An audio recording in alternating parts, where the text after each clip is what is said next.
Yes? Simon? Yes? It was time, so I just came in. Time for... Oh, yes, your end-of-year assessment. Yes, sorry. Yes, sit yourself down. I've got a fairly important document to finish. Oh, well, there's no surprises. You know what to expect, right? Robert, here we are. Well, listen, we'll be done in half an hour. Well, let's have a look at what happened this year. Well, I'll say what I think, and we'll see if we agree. Okay. Excuse me.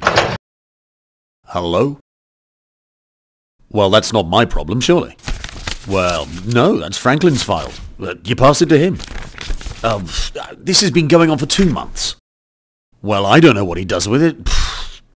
He's got 2 left hands, that guy. Well, I'm not going to bail him out. You leave that to Franklin. Okay. Yes, so sorry about that. So, okay, your yearly review. Your areas of responsibility, you know what they are. Right. Well, they're clearly written in your contract. Yep. And they haven't changed since last year. All right. Good. You had 3 objectives. 1, developing your customer portfolio. 2, reviving dormant customers with some special offers. And 3, customer loyalty, increasing turnover for your main customers. Is that okay? Right. Good. Anyway, prospecting, well, it was all right. Well, you brought in quite a few new contacts, but no sales yet. I know, it takes time, but the end of the year is still the 31st of December. That's when we do the accounts. There's simply no way round it. And if a sale comes in on the 2nd of January, it's for next year. I reminded you of that this year. Understood. Because a sale's a sale.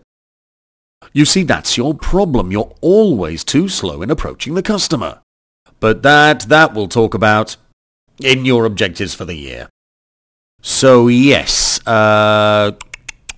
dormant customers. So what's going on in your area? Is yours the Sleeping Beauty department? Have you got a tsetse fly? No, it's not that. It's just... And on the customer loyalty side, well, there I've really got my doubts. I'm really wondering if you're cut out for this. Definitely, I really think you're missing a trick.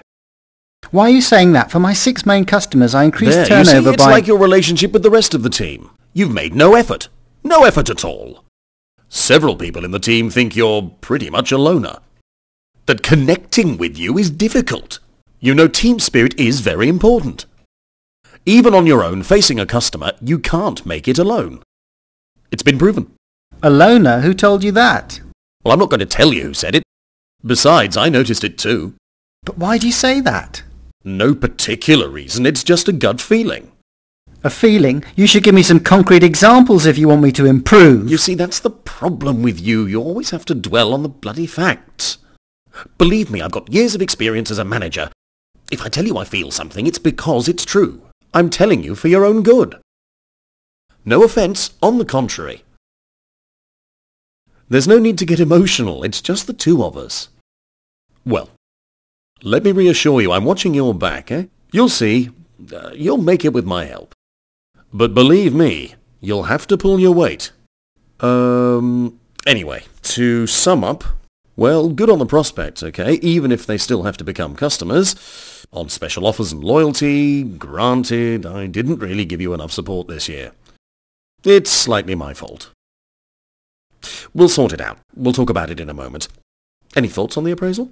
Well, actually, I do. It's a bit confused. You mixed everything up. My results. It's all connected, my attitude. Robert. It's all connected. Right. Regarding customer loyalty, my 6 main customers... You just told me about that. What about the others? But you told me to focus on the main ones. And then you immediately forgot about the others.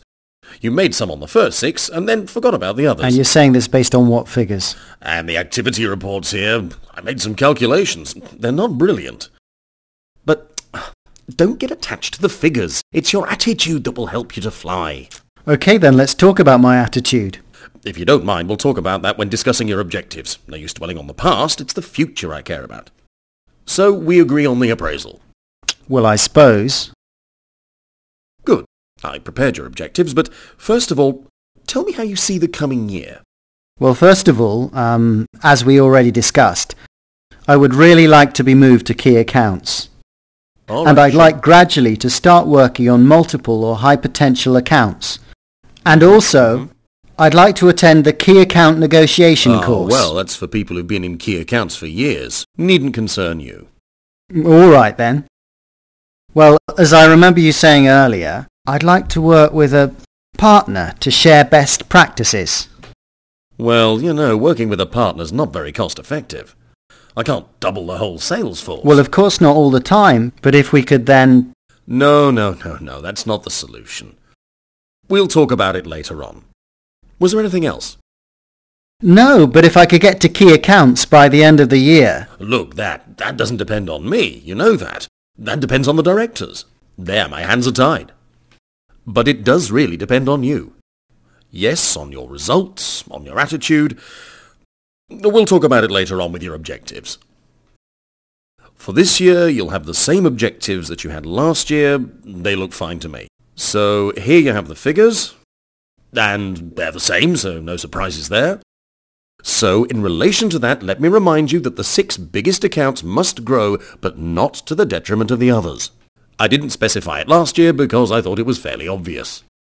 Well, if I have to specify everything... But hang on, are you considering my progress towards key accounts?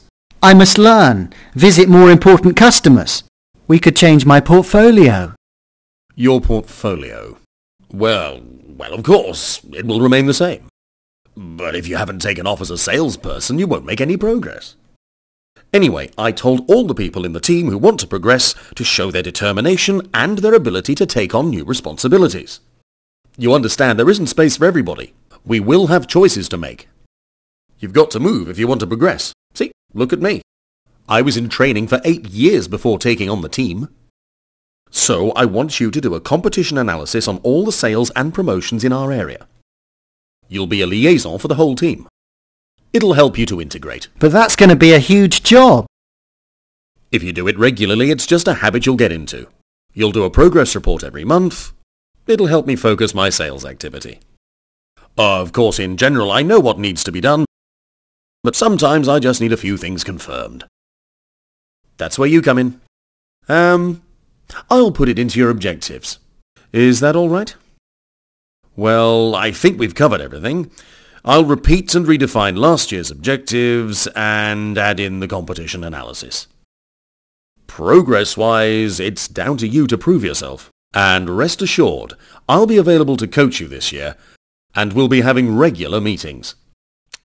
I had to cancel last month's because it was year's end. Okay, wait a minute. Well, let's make the meeting for this week, all right? All right, well, let's have a look here. Maybe next week? Well, I'll have to tell you later this week, because the seminar's coming around, one thing and another, I'm going to be swamped. Well, we'll do some good work together this year, and we'll talk about it again next year, okay? And at that point, we'll have a better portfolio and gradually be able to work you into bigger accounts. Okie doke? Well, thanks, Robert, for coming along, and have a good day.